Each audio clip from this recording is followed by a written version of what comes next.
Hey there, welcome to DIY Tutorial Tool and Tech. Today I'm going through my process of doing a golf ball marker, a coin to use on the putting green. I'm doing this for my family in Canada. It was my first time CNCing copper on my Shapeoko 3, and it went well. It's similar to aluminum. It acted similar to aluminum for me. I would say that it gummed up a little easier than the aluminum. I kind of expected that a little bit. I used a 60-degree V-bit with a ZRN coating, and then I used a high-speed steel 1/8" MNUT.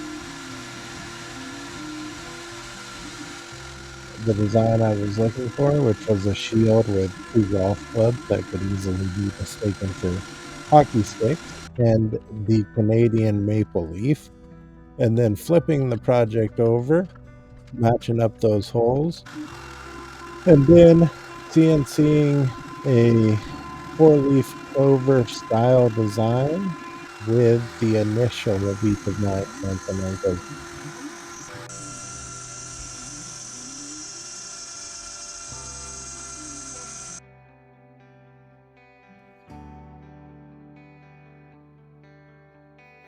I used a brass brush to clean it up, and then once I was done with the markers, I decided to make a little box for each of the markers out of some walnut I had.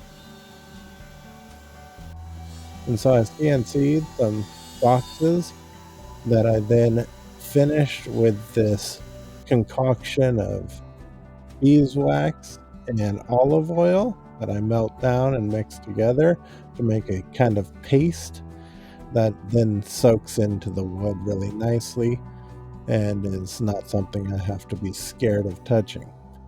Anyway, the project turned out really nice. Hope you appreciate the video, and if you do, feel free to go ahead and click that subscribe, click the like, and hopefully check out some of my other videos.